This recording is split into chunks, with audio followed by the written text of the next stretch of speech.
Hello all, இன்னைக்கு காலையிலேருந்து மழை தாங்க. எங்கள் ஊர்லலாம் ரெட் அலர்ட் கொடுத்துருக்காங்க. உங்கள் ஊர்லலாம் மழை பெய்யுதா அப்படின்ட்டு கமெண்ட் பாக்ஸில் சொல்லுங்கள்.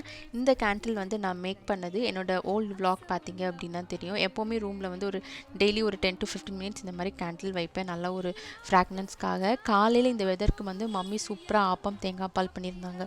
சூப்பராக பிரேக்ஃபாஸ்ட்லாம் சாப்பிட்டாச்சு. இதுதான் வந்து நாட்டு வெரைட்டி வாட்டர் ஆப்பிள். இதில் வந்து சீடு இருக்கும். நாட்டு வெரைட்டி வந்து ஹைப்ரிட் விட கொஞ்சம் சின்னதாக இருக்கும். இதில் வந்து நீங்கள் சால்ட்டு அதுக்கப்புறம் சில்லி போட்டு நல்லா ஷேக் பண்ணி ஊற வச்சு சாப்பிட்டீங்க அப்படின்னா ரொம்ப டேஸ்ட்டாக இருக்கும். ட்ரை பண்ணதில்லை அப்படின்னா ட்ரை பண்ணி பாருங்கள். இந்த ஒரு மீல் பிளேட்டர் வந்து நாங்கள் ரொம்ப மிஸ் பண்ணுவோம். ஃபியூ டேஸில் we will back to Coimbatore. So இன்றைக்கி வந்து சாப்பாடு நல்ல ஒரு ஃபிஷ் கறி, ஃபிஷ் ஃப்ரை, ரசம், கிழங்கு, அவியல் எல்லாமே மம்மி பண்ணியிருந்தாங்க. ஸோ நல்லா சாப்பிட்டோங்க. ஸோ இன்றைக்கி ஹோல் டே ரெயினாக அப்படி இருந்ததுனால இன்றைக்கி டேயே வந்து ரொம்ப ஸ்லோவாக இருந்துச்சு அண்ட் ஃபுல்லாக ரெயினாகவே இருந்துச்சு. ஸோ உங்கள் ஊர்லலாம் மழை பெஞ்சிச்சா அப்படின்னு சொல்லுங்கள்.